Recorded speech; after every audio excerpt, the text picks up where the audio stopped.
BSc প্রথম বর্ষের সকল ছাত্রছাত্রীদেরকে করোনাকালীন সময়ে পদার্থবিজ্ঞান বিভাগের ক্লাস সম্পর্কে আজকে আমরা কিছুটা আলোকপাত করব। আমরা যে বিষয়গুলো নিয়ে আলোচনা করব সেটা হচ্ছে সরল সন্ধিত স্পন্দন। তো এটা প্রথম অধ্যায় তরঙ্গ ও আলোক বিজ্ঞান চ্যাপ্টারের প্রথম অধ্যায়টি হচ্ছে সরল সন্ধিত স্পন্দন। তো আমরা সরল সন্ধিত স্পন্দন বা সরল সন্ধিত গতিসম্পন্ন কণার সরণের রাশিমালাটা নির্ণয় করব। সরল সন্ধিত গতিসম্পন্ন কণার সরণের রাশিমালা বা সরণের সমীকরণ নির্ণয় করতে গিয়ে আমরা প্রথমে একটা বৃত্তাকার পথ বিবেচনা করি। সেই বৃত্তাকার পথটা হচ্ছে কি এ বি সি ডি। যে বৃত্তের কেন্দ্র হচ্ছে ও এবং এ সি হচ্ছে ব্যাস, অথবা এই ডি বি হচ্ছে কি ব্যাস, আর ও থেকে ডি পর্যন্ত এটাকে বলা হবে ব্যাসার্ধ, অথবা আমরা এটাকেও ব্যাসার্ধ বলতে পারি। ও থেকে পি পর্যন্ত এটাকে আমরা ব্যাসার্ধ বলতে পারি। জাস্ট আমি আগে ছবিটাকে একটু বোঝানোর জন্য বলতেছি, পরে আমরা বিস্তারিত আলোচনা করব। এবং এখানে এই পি থেকে এই ওসি ব্যাসার্ধের উপর পিএন হচ্ছে কি লম্ব, আর এই কোণটা যদি থিটা হয় তাহলে এই কোণটা থিটা হবে, কারণ একান্তর কোণগুলি সমান হয়, সেহেতু এই কোণ আর এই কোণ সমান। তো আমরা মূল আলোচনায় আসি। যে মনে করি একটি কণা এখান থেকে, অর্থাৎ এই ডি বিন্দু থেকে একটি কণা ওমেগা সমকোণিক বেগে, ডি বিন্দু থেকে একটি কণা ওমেগা সমকোণিক বেগে যাত্রা করে তীর চিহ্ন যেদিকে সেই দিকে টি সময় পরে পি বিন্দুতে আসলো। তাহলে কণাটির কৌণিক সরণ কত হলো? থিটা। তাহলে কণাটির কৌণিক সরণ কত হলো? থিটা। যদি কৌণিক সরণ থিটা হয় তাহলে কণাটির কৌণিক বেগ omega equal to theta by t. তাহলে অর্থাৎ কৌণিক সরণ যদি থিটা হয় তাহলে কণাটির কৌণিক বেগ ওমেগা ইকুয়াল টু কি হবে? থিটা বাই টি। সেক্ষেত্রে থিটা ইকুয়াল টু আমরা কি লিখতে পারি? ওমেগা টি লিখতে পারি। এটাকে আমরা 1 নম্বর সমীকরণ দিই। তো আমরা আরো মনে করি নির্দেশক বৃত্তের কেন্দ্র ও এবং ব্যাসার্ধ এ, যেটা আমরা আগে বলছিলাম যে এই বৃত্তের কেন্দ্র ও এবং ব্যাসার্ধ এ। কণাটি ডি হতে যাত্রা করে টি সময় পরে কোথায় পৌঁছালো? পি বিন্দুতে পৌঁছালো। পি বিন্দু থেকে বৃত্তের ব্যাস অর্থাৎ এসি এর উপর পিএন লম্ব টানি, যেটা আমরা আগে আলোচনা করছি, এবং ওপি যোগ করি। ও থেকে এই পি এটা আমরা যোগ করলাম। তাহলে পি ও ডি কোণ যদি থিটা হয় তাহলে কি ও পি এন কোণ ইকুয়াল টু থিটা হবে। তাও আমরা একটু আগে আলোচনা করছিলাম যে একান্ত কোণগুলো সমান সেজন্য। এখন এই চিত্রে ডি বিন্দুর পাদবিন্দু হচ্ছে ও আর পি বিন্দুর পাদবিন্দু হচ্ছে কি এন। তাহলে টি সময় পরে আমার এই ডি এর পাদবিন্দু ও থেকে সরে এন বিন্দুতে যাবে। সেক্ষেত্রে সরণ হচ্ছে কত? এক্স। বুঝা গেল? লেখাম তাই। সুতরাং ডি বিন্দুর বা ডি এর পাদবিন্দু সরণ কত? এক্স। এখন আমরা যদি এটা একটা সমকোণী ত্রিভুজ বিবেচনা করি, ও পি এন, এই সমকোণী ত্রিভুজ থেকে এই কোণটা কিন্তু 90 ডিগ্রি, কেননা আমরা ওসি এর পর এপিএন লম্ব টানছিলাম, সেহেতু এই কোণ 90 ডিগ্রি। তো যদি এই কোণ 90 ডিগ্রি হয় তাহলে এটা লম্ব নো, এই কোণ 90 ডিগ্রি। তো 90 ডিগ্রি হলে আমরা দেখতে পাই এই সমকোণী ত্রিভুজের সমকোণের বিপরীত বাহু কি? অতিভুজ। সমকোণী ত্রিভুজের সমকোণের বিপরীত বাহু অতিভুজ। তো ওপি বাহুটা কি? অতিভুজ। আর অতিভুজের সাথে ভূমির কোণ হয়, তাহলে অতিভুজের সাথে ভূমি হবে তাহলে কোনটা? পিএন, আর লম্ব হবে ওএ। তো সেক্ষেত্রে আমরা যদি এরকম লিখি যে এই ত্রিভুজ থেকে লম্ব বায়ু ত্রিভুজ, অর্থাৎ লম্ব এক্স আর অতিভুজ ওপি,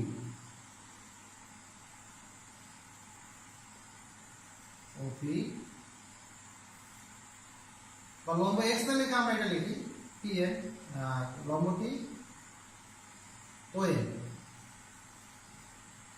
তাহলে এটা কি লিখতে পারবো সাইন থিটা। তো ও এন এর পরিবর্তে আমরা কি লিখবো এক্স, আর ওপি এর পরিবর্তে আমরা কি লিখবো এ ইকুয়াল টু সাইন থিটা। কিন্তু থিটা ইকুয়াল টু আমরা কি জানি, থিটা ইকুয়াল টু আমরা জানি ওমেগা টি, সেহেতু এইটা কি লিখবো সাইন থিটার পরিবর্তে ওমেগা টি, আর এটা কি এক্স বাই এ।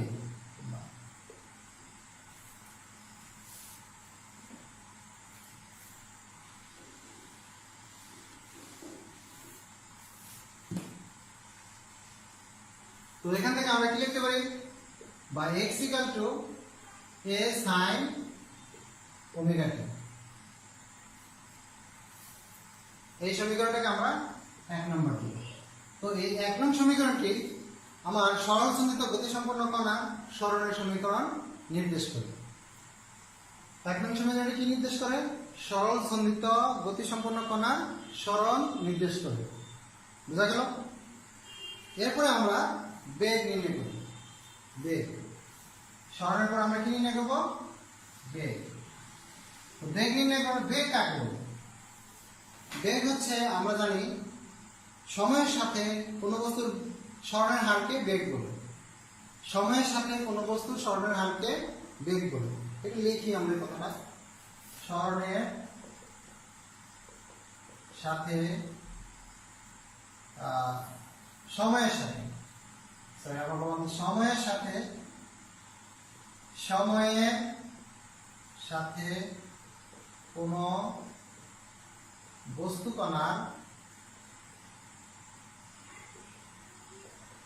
সরণের হারকে বেগ বলি। সুতরাং আমরা 1 নং সমীকরণকে সময়ের সাপেক্ষে অন্তরীকরণ করে পাই। 1 নং সমীকরণকে সময়ের সাপেক্ষে অন্তরীকরণ করে পাই এরকম d dt of x that equal to d dt of a sin omega t এরকম লিখে দেব।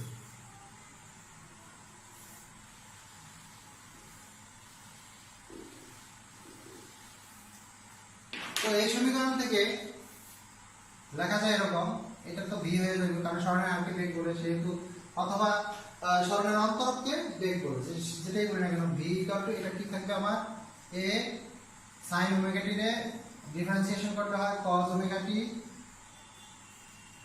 আর যেহেতু এটা শুধু t না তাহলে এই ওমেগা t কে পুনরায় আরেকবার অন্তরীকরণ করতে হবে, সেক্ষেত্রে হবে কি আবার আরেকটা ওমেগা হবে। তো আমরা সেটা লিখলাম। পরবর্তীতে আমরা লিখতে পারি a omega cos omega t, beg v equal to a omega cos omega t। তো পরবর্তীতে আমরা 1 নং সমীকরণ থেকে কি পাই, 1 নং থেকে পাই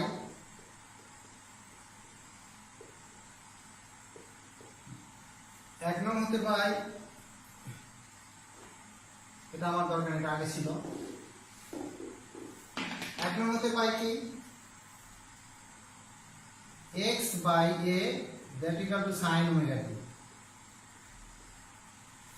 তাহলে এই সমীকরণটা থেকে আমরা আরেকটু লিখতে পারি a omega root of 1 minus sin square omega t।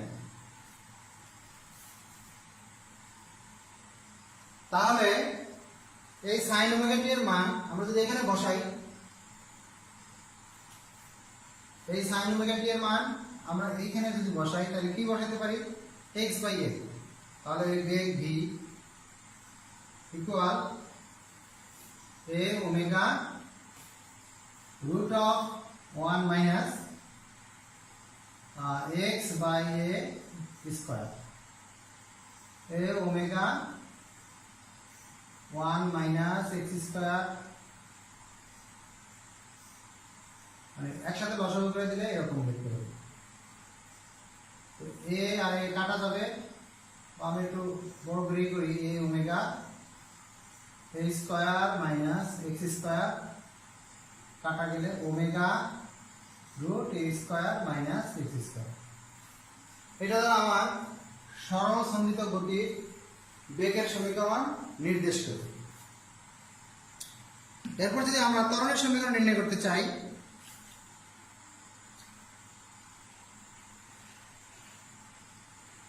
তাহলে আমরা এই বেগকে আবার অন্তরীকরণ করব। আমরা কি করব? এই বেগকে পুনরায় অন্তরীকরণ করব। সেক্ষেত্রে আমরা এখান থেকে করতে পারি যে ডিভি বাই ডিটি। তাহলে আমরা এটা একটা সমীকরণ দিই, এটা 1 ছিল, এটা 2, আর সর্বশেষ এটা যেটা হলো 3। এখন যদি আমরা কি বলি যে ত্বরণের সমীকরণ পেতে চাই, অর্থাৎ ত্বরণ বের করতে চাই, তাহলে ত্বরণ কাকে বলে? বেগের অন্তরককে ত্বরণ বলে। বেগের অন্তরককে ত্বরণ, যেমন সরণের অন্তরককে বেগ বলছে, ঠিক একই রকম আমরা কি বলবো? বেগের অন্তরককে ত্বরণ বলবো। তো সেক্ষেত্রে আমরা বেগ বা 2 নং সমীকরণ v = a omega cos omega t, এই সমীকরণটাকে সময়ের সাপেক্ষে যদি অন্তরীকরণ করি,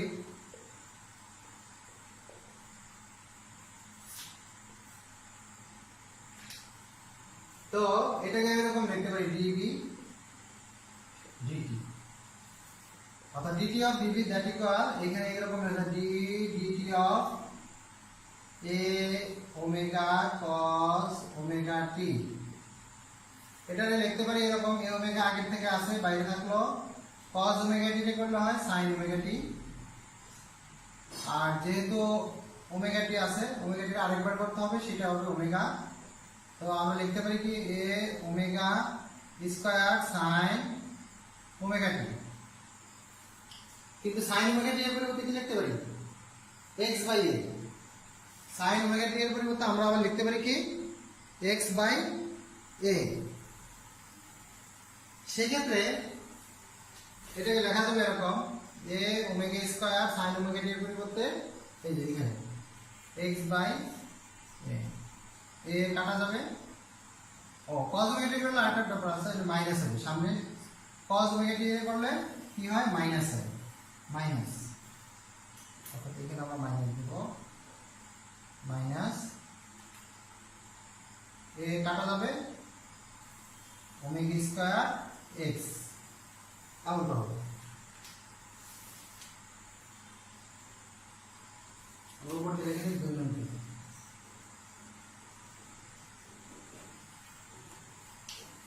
এটা হচ্ছে আমার সরল সন্ধিত গতিসম্পন্ন কণার ত্বরণের সমীকরণ। এখানে ঋণাত্মক চিহ্ন কি বোঝায়?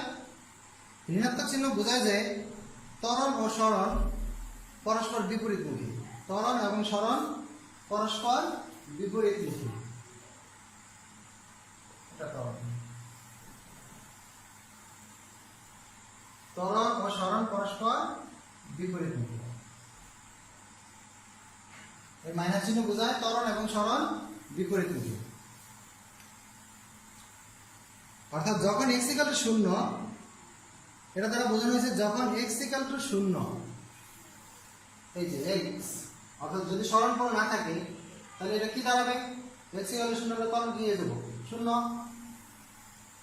x = যদি 0 হয়, অর্থাৎ সরণ যদি না থাকে, তখন ত্বরণ কি? 0। আর যখন x = a হবে, অর্থাৎ এই পুরো x যদি a হয়, অর্থাৎ ব্যাসার্ধের সমান হয়, তাহলে আমরা এটাকে লিখতে পারবো এরকম,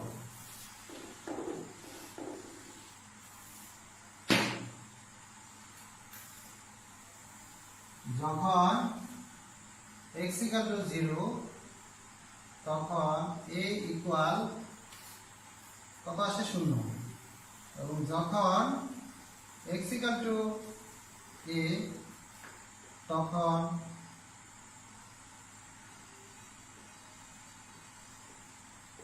ত্বরণ a।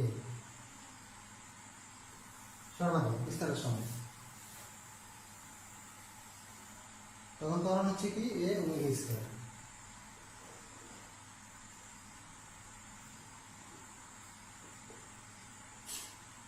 Minus A omega square.